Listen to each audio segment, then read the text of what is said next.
It's not that Bernie Madoff was a pyramid scheme or Stanford was a pyramid scheme. The whole economy is a pyramid scheme. The whole global economy cannot be sustained. It requires infinite growth. But infinite growth collides with finite energy. First law of thermodynamics, energy can neither be created nor destroyed.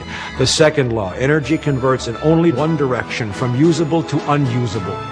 That's called the law of entropy. Things break down, and in every energy transaction, some energy is always lost. So you have finite energy, and you have a financial paradigm which demands infinite growth, and we are at the point of human history where the infinite growth paradigm collides with something that is more powerful than money is.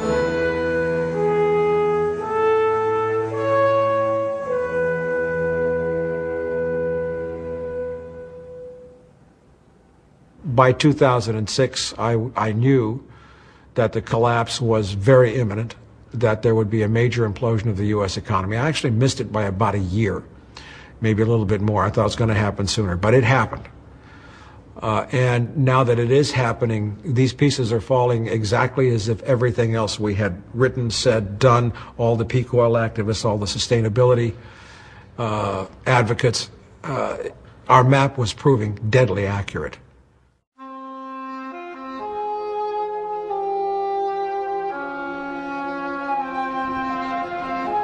Things don't break up, they break down. When a government collapses, what happens? The mail stops getting delivered. Air traffic controllers don't get paid, so they don't go to work, which means planes don't fly.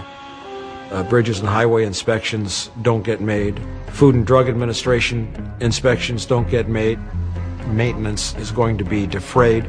Law enforcement stops working. I mean, it's no secret now. You see the headlines every day. California's bankrupt, Michigan's bankrupt, Ohio's. They're shutting down services left and right. There are tent cities springing up all over the country. There are homeless, displaced people.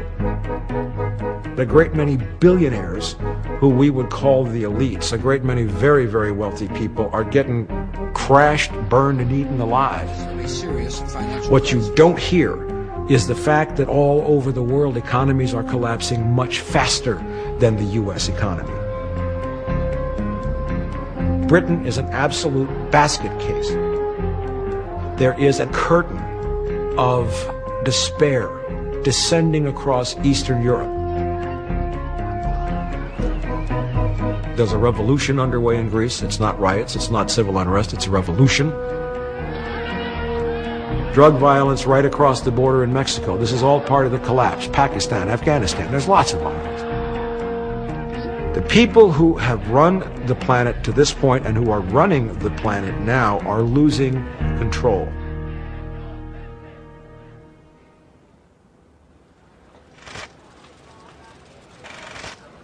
Have I ever been called a conspiracy theorist? Of course I've been called a conspiracy theorist. But I don't deal in conspiracy theory, I deal in conspiracy fact.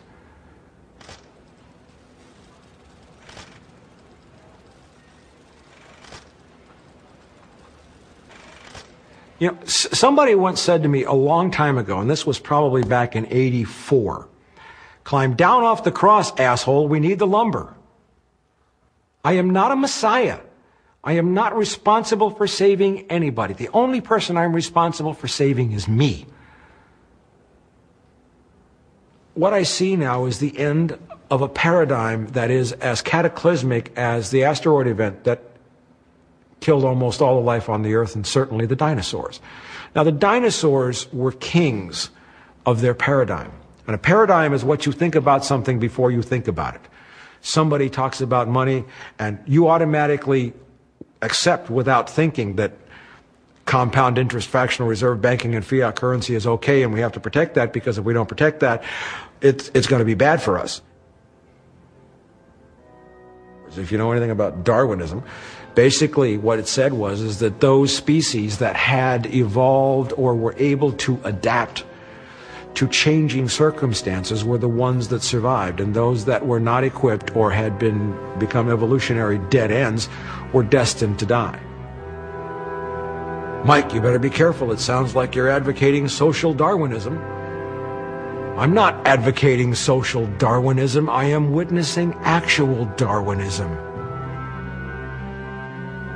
If you're in a camp with a bunch of campers and a bear attacks, you don't have to be faster than the bear.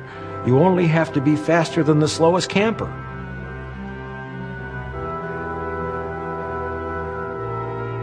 There is one and only one graph image that I have used, and I would guess 60 to 70 lectures in 8 countries, and that's a graph of human population.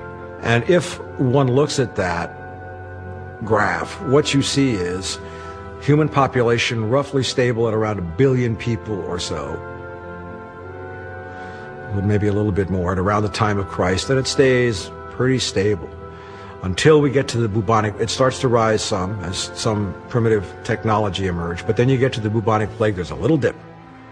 Then after the bubonic plague, you begin the start of what we would call the Renaissance and the early stages of the Industrial Revolution, the discovery of steam. The population starts to go like this. The introduction of coal, the population starts to go like this. But around 1900, around the turn of the 20th century, what you see as oil became ubiquitous was that the population went like this. And it goes up to 6.5 billion people. We may be at 7 billion people by the time anyone sees this interview. All of those people exist on this planet only because of oil. That's it. So it's axiomatic that if you take the oil away, the population must go away also. In all of science, in all of biology, there is no case where any population, be it bacteria in a petri dish or caribou in an Arctic island, runs into a set of favorable circumstances and goes to that point without an immediate crash down. It's a law. It's a law as fundamental as gravity. It's a law as fundamental as thermodynamics. And if one thinks about it, it might also be viewed as true of the stock market or the financial markets, which go like this. And when they go like this, they automatically go like this. That's the history of every bubble.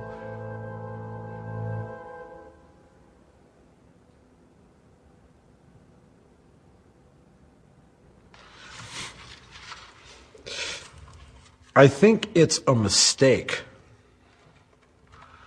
to ask if people, and make all people the same as one entity,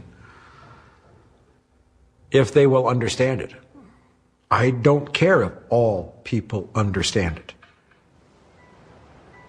When you're faced with an overwhelming life-threatening crisis, as in the Titanic being hit by an iceberg, and you happen to be aware before anybody else is that the ship is going to sink and there aren't enough lifeboats, and you know how to build lifeboats, and you tried to deal with that in however long the Titanic had before it went down, you're likely to run across 3 types of passenger on the Titanic. You'll run across a type that's basically deer in the headlights. Ship's been hit. What does that mean? What do I do? I don't know what to do. I don't know where to go. Should I do that? I don't know. That's one group. There's another group that says, we get that the ship's going to sink. We get that we're all going to die unless we make some lifeboats and do it fast. Show us what to do. And then you have a third group that says, this is the Titanic. It's absolutely unsinkable, unfucking sinkable. And so we're going back to the bar for a drink, and all you doomsday sayers can actually just take a hike. Now, if you're the one who knows how to build lifeboats, which group of people are you going to help?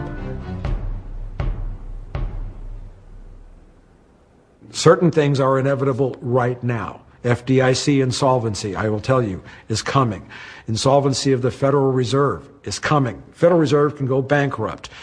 T-bill defaults. We're looking at major bankruptcy, starvation, dislocation. All these things are already on the way. Everything is going to break down differently in different places. The best that I can do is give you some ideas of some markers that are going to come. The bumpy plateau has been described by peak oil activists and researchers for many, many years, and it's actually happening. Basically, you come up the growth curve of oil prices, and the oil prices go up until you start running out of oil, then what happens is you have to destroy demand, which is what's happening with this collapse. Demand gets destroyed, the price of oil drops, but as you start a recovery, you start back up again and you collide again with the finite oil and the rising energy prices, which shuts everything down again. This is the bumpy plateau. I think it's fairly certain that the mortal blow to human industrialized civilization will happen when oil prices spike again and nobody can afford to buy that oil, and everything will just shut down. The collapse must happen fast in order to leave infrastructure standing. We've all heard the stories about infrastructure, you know, the sewers and the bridges and the roads and all that. Well, the point is that as economic collapse continues or accelerates, those structures will fall into more and more disrepair. There's not going to be any money or anything running to fix those. So what you want to have is the change to a new paradigm, getting the old one out of the way, while there's still infrastructure left to start building something new.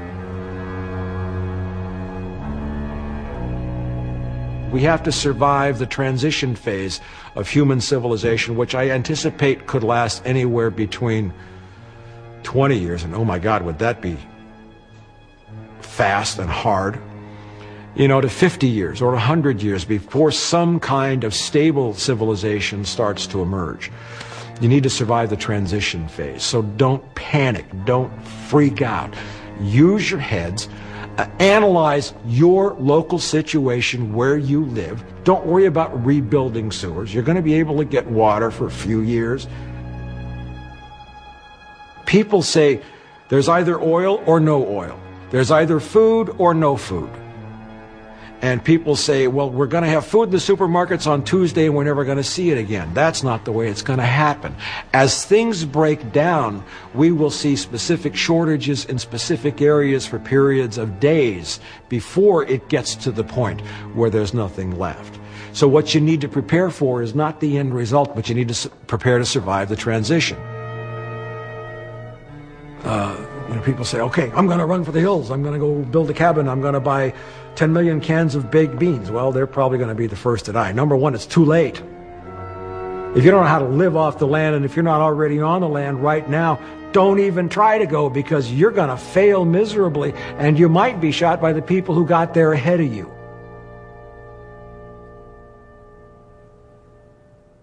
You know, the one factor that you're not including in some of this is just sort of discounting human ingenuity or our ability to sort of problem solve. Because my father was an Air Force aviator, combat veteran, he was very much trained in a military style of decision-making and analysis where it's motivated by life and death decisions, where you are trained how to think critically and respond critically in response to emergency. So I was trained at an early age in the skill of critical thinking. And maybe I have a gift for it too. I believe there are some people who have a gift for critical thinking. And my own experience on the streets in South Central Los Angeles as a cop, there were quick decisions, sometimes decisions which changed people's lives or could end people's lives. And it gave me an ability to respond and think, to separate the ice cream from the bullshit. Probably one of the biggest impediments I removed to critical thinking was I stopped taking mainstream media seriously a long time ago.